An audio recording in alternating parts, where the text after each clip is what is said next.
Hello. Dito ngayon sa bahay na pinapagawa.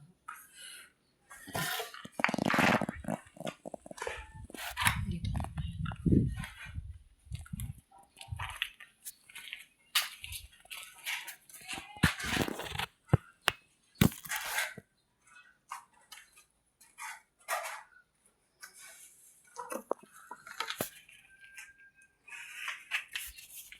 Dito tayo sa master bedroom. So, dito yung master bedroom.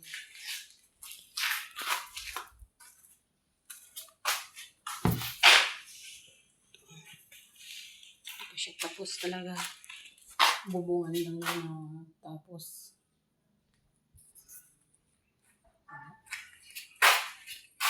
Ito yung magiging banyo, guys. Banyo.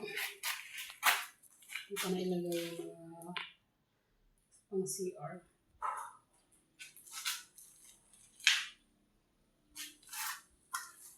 Para sa tiles, andito na yun. Yan, na ilalagay na tiles.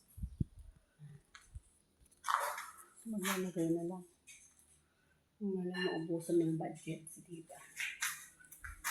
Wala ng budget ko. Kaya natigil muna. Natigil muna namin. Yes, ito yung nasabi kong katas ng pesto. Napakalaki naman pala itong bahay kasi.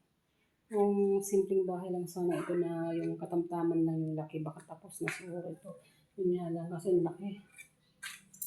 Ang ceiling. Sabi ko sana simple na lang. Yun nga lang. Mali ata yung na namin sa plano.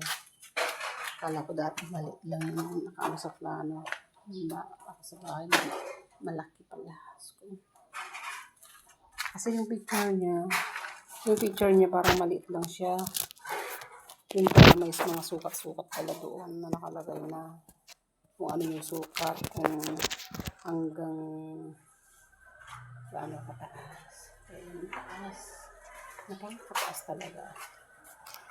Ipakita ko sa inyo sa harap na. Bubong.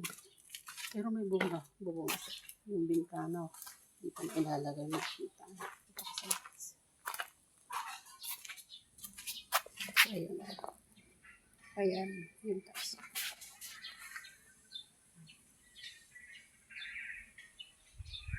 Pakataas. Pwedeng lagyan ng taas.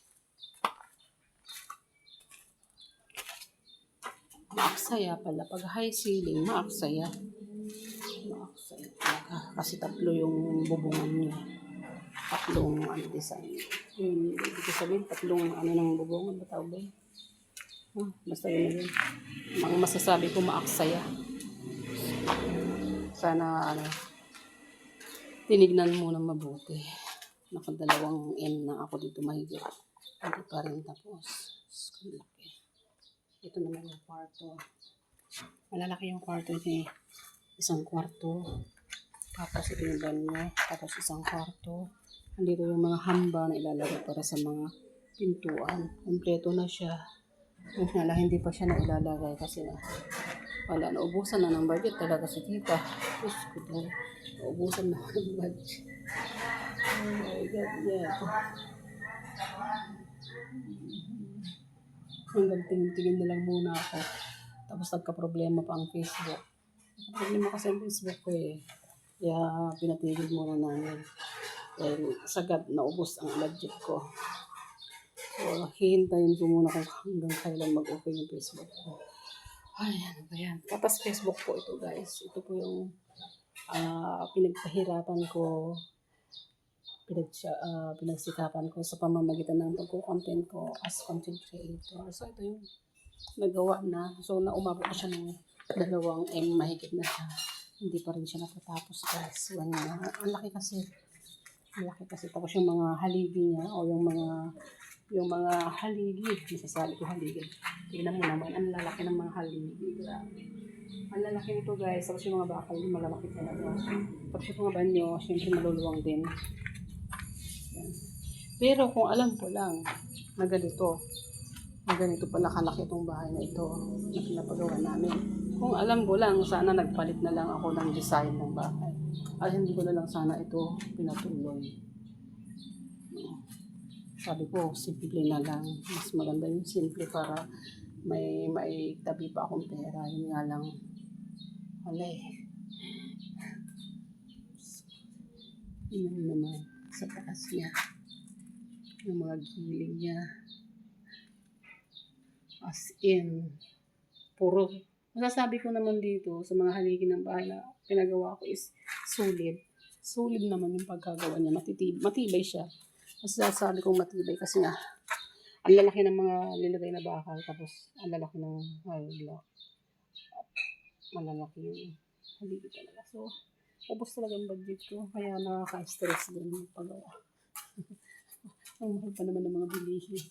Mahal ang mga materyales, di ba? Ay, Diyos ko ay.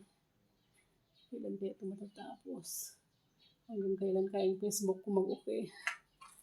Yung sahod ko sa Facebook hindi ko pa po nakukuha at hindi pa rin naibibigay. So, na-hold kasi siya. Na-hold yung sahod ko. O hindi sana na-hold. Tuloy-tuloy sana ito. Hindi lang na-hold kasi. Kaya, yun ang problema.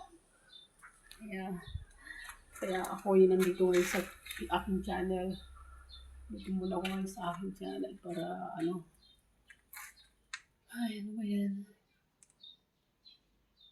Ano ko? Ano ba yung pa ako? Parang may pa ako doon.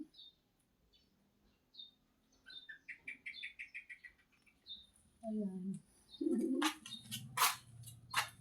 So, yan muna ang update dito sa bahay na pinapagawa ko, guys. Yan muna yung update niya. So ako na lang i-update ito pag yun, yung pinagpatuloy ng ginagawa. Sa ngayon, nahinto muna. So, yun lang po, guys. Maraming salamat sa inyong kung pinanood mo to. Thank you.